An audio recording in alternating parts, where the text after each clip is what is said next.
Ibalik lang siya.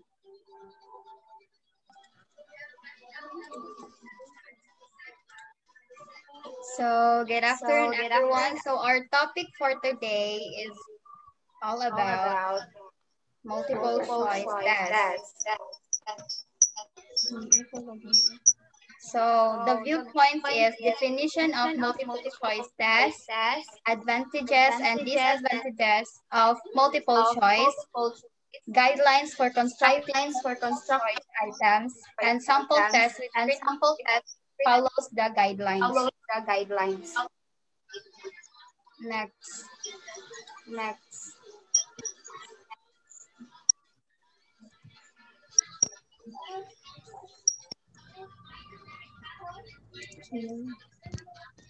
First, let us define multiple choice test. A multiple choice question is a question type where the respondent is asked to choose one or more items from a limited list of choices. A multiple choice question consists of STEAM, the correct answer, and distractors. The STEAM is the beginning part of the item that presents the item as a problem to be solved, a question or an incomplete statement to be completed. The options are possible answers you can choose from, with the correct answer called the key, and the incorrect answers are called distractors. In other words, multiple choice tests typically test what you know, whether or not you understand or comprehension, and your ability to apply what you have learned or the application. Next, Kyle.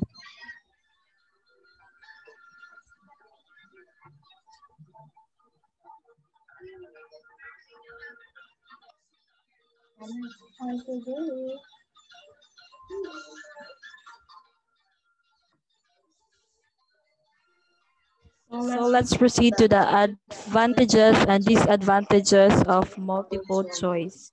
So let's start for the advantages of multiple choice tests. So the first one, they have At the same time. So, as as we all know, is is given na given na iyahang mga answer, all you need to do is to kanang gana ito himo na siyang siyang pangitaw kuha ng ng best best answer. answer. And the And next the one next is one is no no room room for for subjectivity. subjectivity. And You can ask ask more questions and can it can take take less time to complete a a multiple multiple choice questions questions compared to compared an to a open open question. question. So, So, kanang, kanang, diba diba sa sa multiple choice kay, kanang, murag, ko ano siya, murag, dali-dali na ka baka answer kay, easier na lang siya kay, as I said, the first is, koan ra, easier na lang siya kay, mo choose na lang ka sa best answer.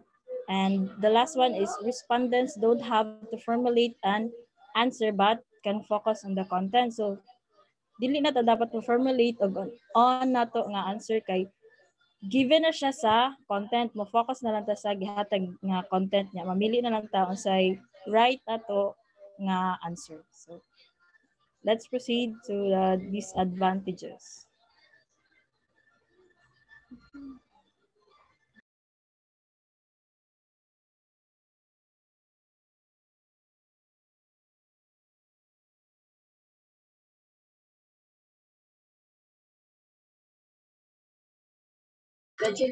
Next, Gadjad. Where are you?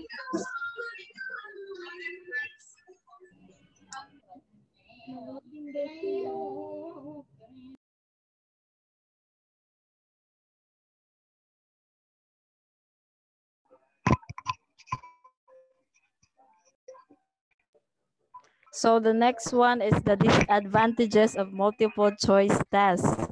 So the first one, while they are fast process, they are time consuming to create the required time and to draw up the effective STEM questions and corresponding choices. And the second one is don't need to proceed any qualitative data and solely quantitative. They limit the respondents in his answer that why it is important to provide the options with a text box. So siya ang mga disadvantages sa multiple choice. Yan na kayo.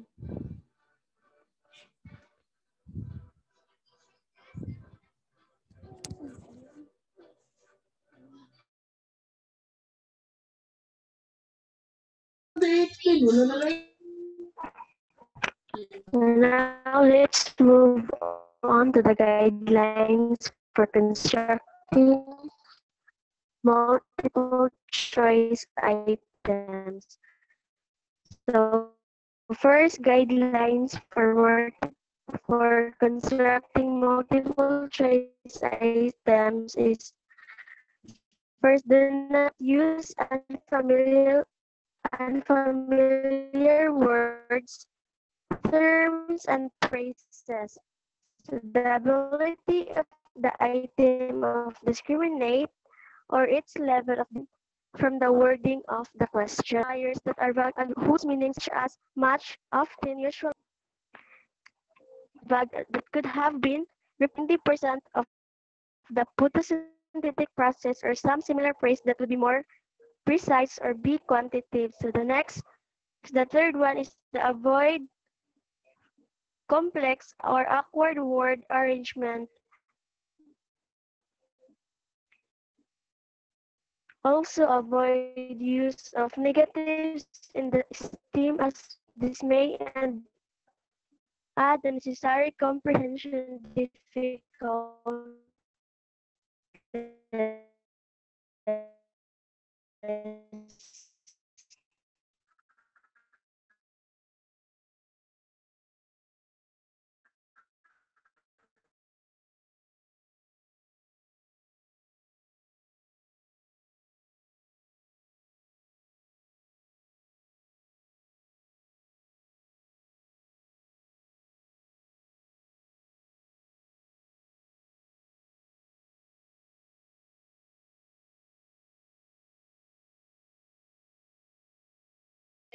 Mana ka, Ella?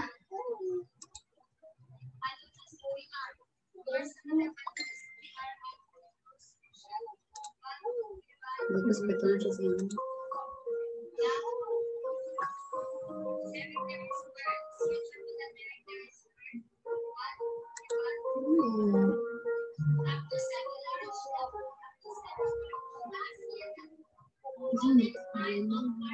Giselle. Next ni Ella is si Giselle. Ano to si Ella, no? Wala man si Ella. Ay, naputol siya.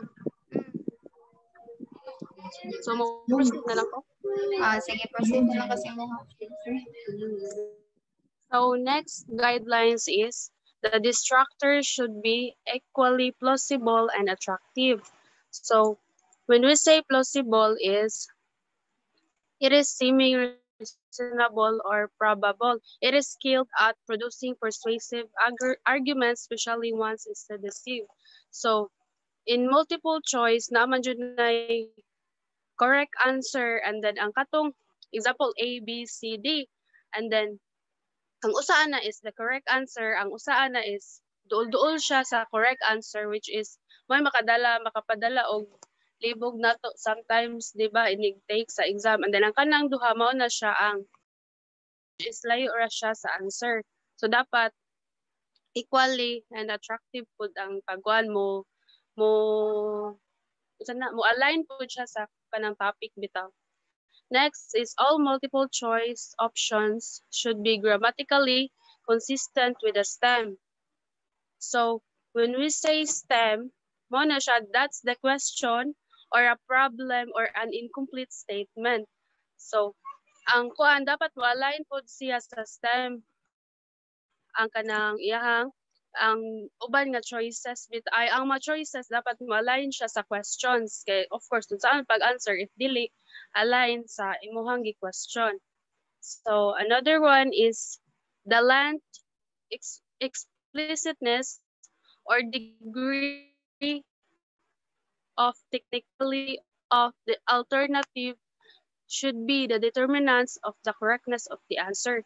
So naka-experience ta ani siguro nga kana bitaw nga atong iingon na ay kani siya taas kayo siya feeling na ko mo ni siya answer. So ingana nga kuan ba tungod sa iyang kataas makaingon ta nga mauna siya answer like labi na kung naglibog ta sa answer. So pilion na lang nato ang taas kay feeling na to mao to siya answer. So nga na ang pasabot ani niya. And then next is avoid stems that reveal the answer to another item.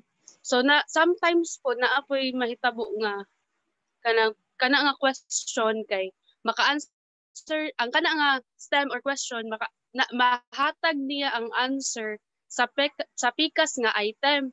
So i-avoid lang nato ingana kay ngano para dili ma-reveal ang atong answer. So next is mao na to siya ang ako ang last I think 1 2 3 4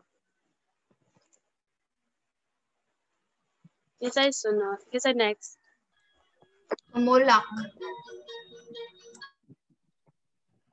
So next is avoid presenting sequence items in the same order as in the text. Next, use qualifier that many examinees of in constructing multiple choice tests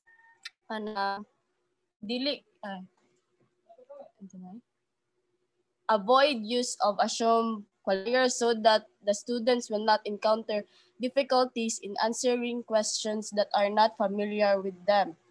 So, next. Please go next.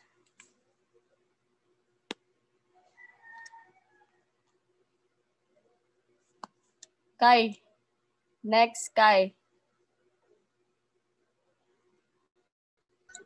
Next na ako. Next, avoid use of unnecessary words or phrases which are not relevant to the problem at hand, unless such discriminating ability is the primary intent of the evaluation. In making, in constructing multiple choice test questions, avoid using of unnecessary words that are not relevant to the problem so that ang mga students dili maglibog kung unsa ang ipasabot sa text. Yeah, next is avoid use of non-relevant sources of difficulty such as requiring a complex calculation when only knowledge of a principle is being tested. In constructing multiple choice test, dapat mo-sticker jud ka sa imong topic, dili na ka mo gamit og mga lain nga sources nga dili align sa imong lesson or topic para mga students dili maglibog kung unsa ang ipasabot sa ang imuhang question or test. Yeah. Next kay pop the question in the stem. And next is use none of the above.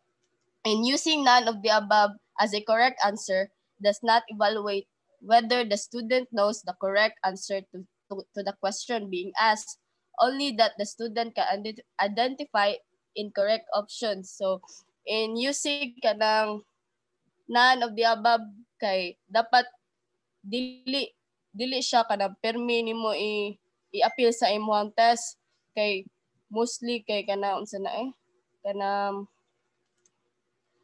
abi kay none of the above mo na lang pwede lang i-answer. So dapat kanang i-refrain ra ang paggamit o use of none of the above. So maorat po siya.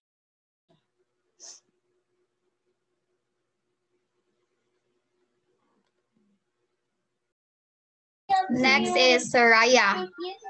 Ako na yung sunod. So next is use the none of the above only when the correct answer is totally correct. And note that use of all of the above may allow credit for partial knowledge. So, ang ganing all of the above o none of the above kay opposite rin siya nga phrases. Depende rin siya kung unsay depende siya sa option sa choices kung none of the above or all of the above. Kaya, for example, ang answer sa choices kay naaratanan, so all of the above. Then kung wala ra dito sa choices ang iyang answer, so none of the above iyang ipilion. Pero dili sa tanan nga all of the above kay correct ang answer. Sa none of the above, wala po dira ang answer. Depende kung unsay naa sa question.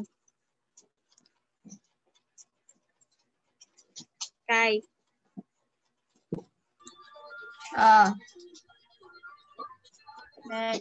Next is si Magalion.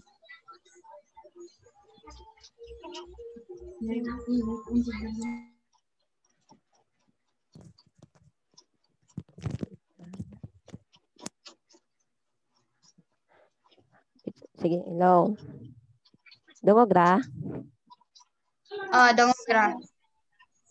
Okay, so better still use none of the above and all of the above. Strongly, but best not to use at all. So why? Because dili siya maayo i-appeal sa choices kay makana man jud ang mga students nga, oh kani mao ni ang answer.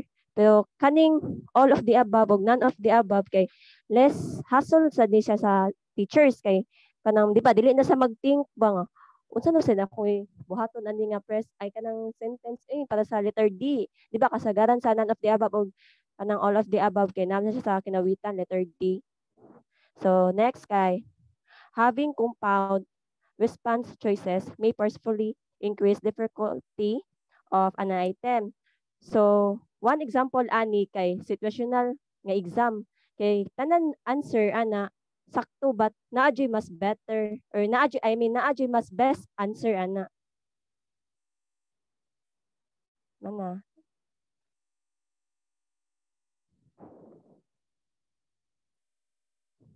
Mana Kyle? Ay lang. Ako na next. Cha. So the sample test with critic and follows the guidelines. So number 1, do not use unfamiliar words, terms, and phrases. Example, what would be the system reliability of a computer system whose slave and peripherals are connected in parallel circuits and each one has a known time to failure probability of 0.05. So kung magamit ta og word nga slave of peripherals, na may tendency nga ang students wala kasabot ana. So maglibog ang mga estudyante, dili sila kagets kung unsa ang gipasabot. So dapat kung magbuhat og question, ang imong stem is clear. Next is do not use modifiers that are vague and whose meanings can differ from one person to the next, such as much, often, usually, and etc. Example, much of the process of photosynthesis takes place in the. So kaning much man gud pwede man gud ni nato ilisan, much better nga imo siyang i-clear bitaw, dili kay daghan kay siya og padulungan ang kaning inani nga word nga much. So much better nga pwede nimong anaon nga kanang photosynthesis takes place in the. So anaon mo murag diretso siya ba, direct to the point. Mura to siya.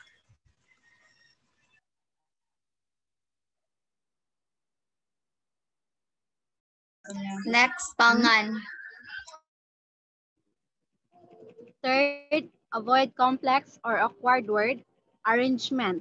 Also, avoid of negatives in the stem as they may add unnecessary comprehension difficulties. So, sa number 3 is dili siya necessary nga atupag yung lisod-lisoron ang sentence. And for example, mas poor ang iyang question ani. As President of the Republic of the Philippines, Corazon Cujanco Aquino would stand next to which President of the Philippine Republic subsequent to the 1986 EDSA Revolution. Nga pwede naman unta siyang imong isimplify. So adto siya nato ibutang sa who was the President of the Philippines after Corazon C. Aquino. Then number 4, do not use negatives or double negatives as such statements tend to be confusing. It is best to use simpler sentences rather than sentences that would require expertise in grammatical construction. So number 4 is dili na ta mag-need og kanaganing murag ato siyang tanawon kung ang atong kanang respondent sa maong kanang questionnaire kay mahaom ang iyang mga wordings nga dali ra nila masabtan to avoid confusion. So, and for example, which of the following will cause inflation of the Philippines economy? Katora, next.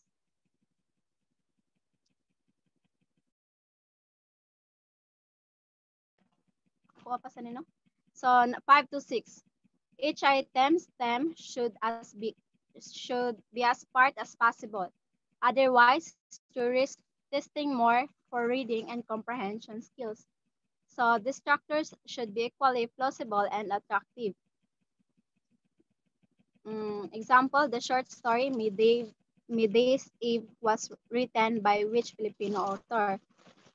So, sa ato ang question dapat kana ganing murag tinuod yun siya and attractive siya sa ato ang respondent.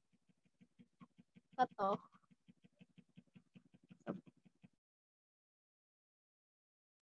Mo add on ko yan ha. Siya o kakakuan sa 5. So kanang meaning anang plausible gani. Kabantay mo ana. Inig exam na to halos tanan ang kanang papili ang multiple choice sakto. Mo na meaning ana. Like dili ra kay simple siya kunon ba nga ma-detect dayon nga letter B mo na answer. Dapat kung magbuhat og questionnaire ang tanang gikan from A to D dapat connected siya nya kanang mohatag siya libog ba sa kanang kuan dili ra kay kuan kay ang distractors man good meaning ana mang distract siya sa saktong answer. So mao na siya.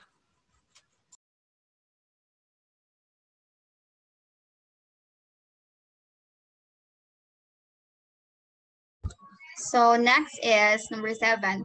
All multiple choice options should be grammatically consistent with the stem. Example, as compared to the authors of the 1960s authors in the 1980s. So sa number 7 is kakuani ka Irene ni nga part ha. Ako lang nagkuan. So number 7. So obviously letter A, B, and C are wrong. When the sentence is grammatically wrong. Letter D is grammatically accuracy and connected to the sentence. So number 8, the length, explicitness, or degree of technicality of alternative should not be the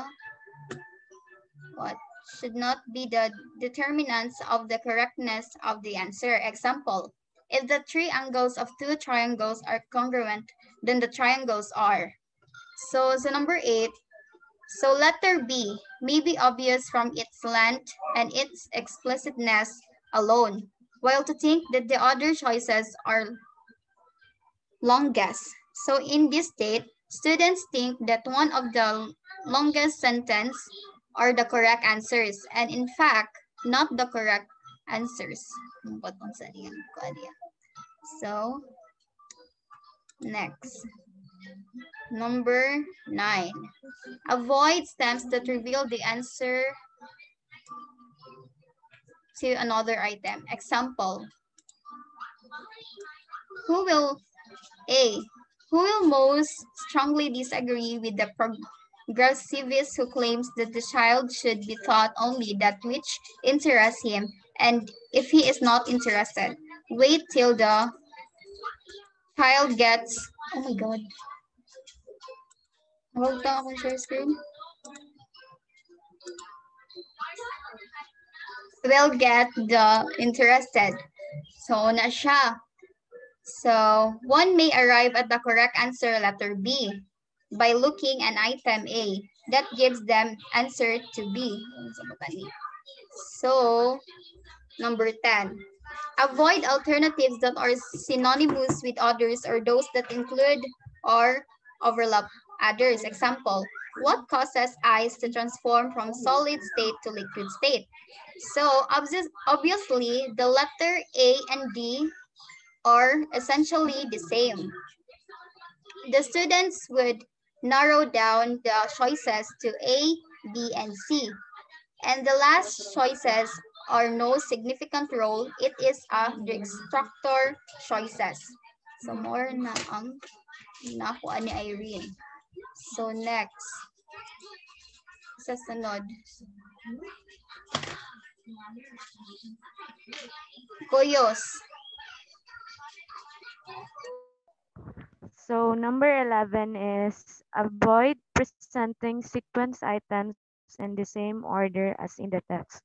So we should avoid presenting sequence item if the same rasi as the text. So number 12 is avoid use of assumed qualifiers that may examine may not be qualifiers. Ang example sa qualifiers kay very o really. So for example, mag-example ko og sentence kanang you look really nice. So instead of using really nice, imo na siya i-change og look great. So same ra gyud number 13 kay avoid use of unnecessary words or phrase which are not relevant to the problem at the hand unless such discriminating ability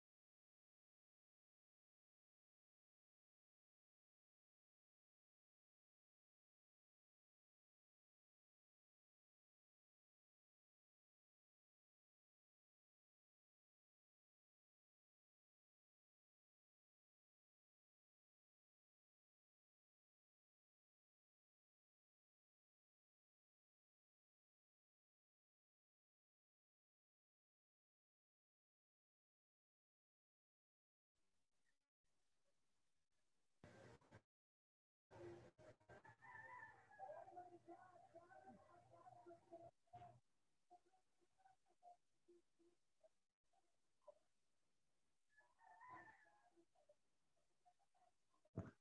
Example, dungog ra.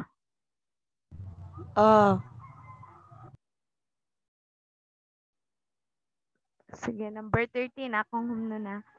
Avoid use unnecessary words or phrases which are not relevant to the problem at hand unless such discriminating ability is the primary intent of the evaluation.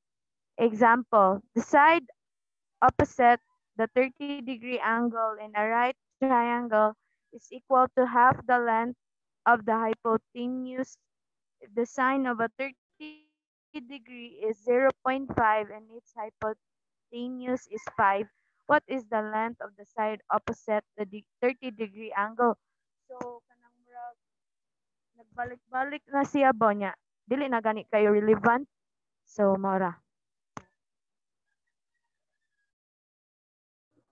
Next is, guys.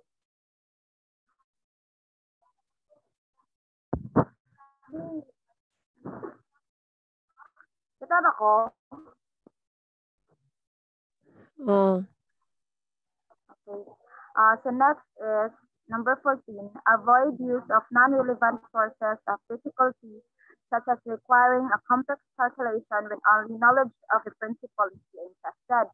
So, sa multiple choice, dili nimo kinahanglan nga lisod-lisoron imong kaugalingon sa pag-answer.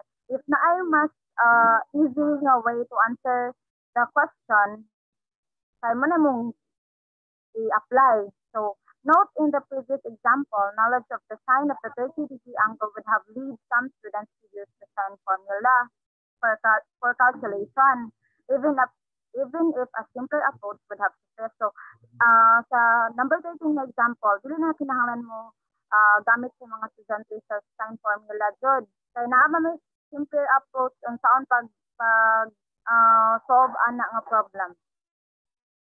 So, in multiple choice, avoid use of non-relevant sources. Next is, please go.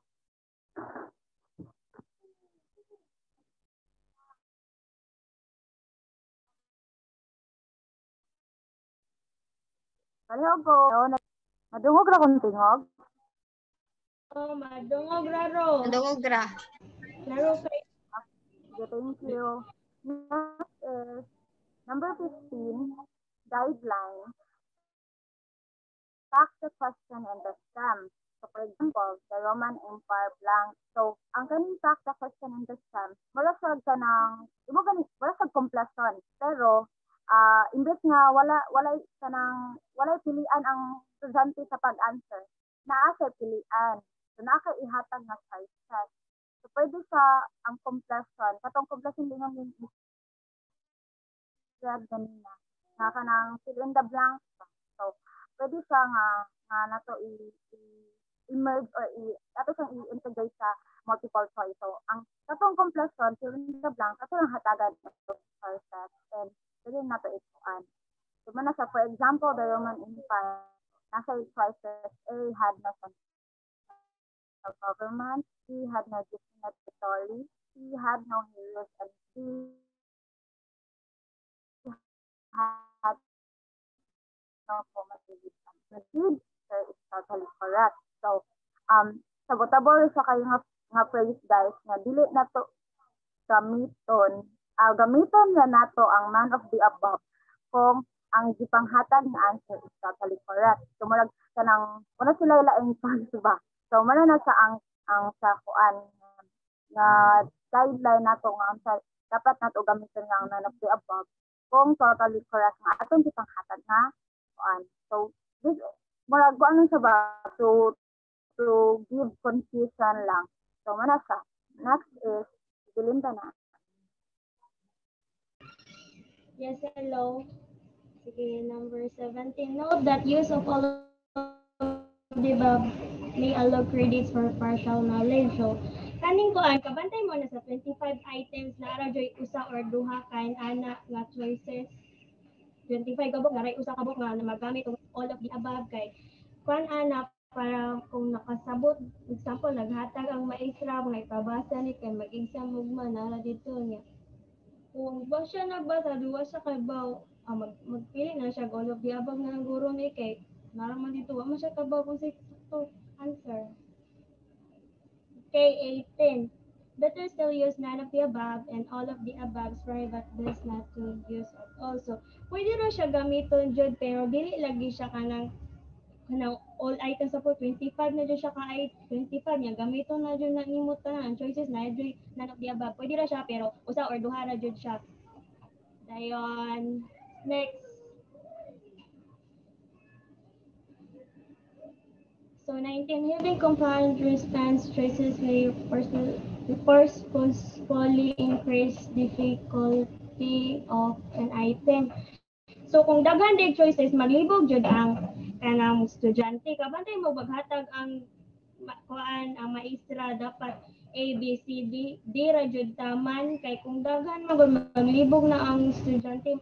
At least kung magamit siya o kanang column A, column B kay pwede ra tanang kuan letter out, kuan alphabet na jud imong i-appeal dito. Gamito na nimo tanan. Maura, thank you.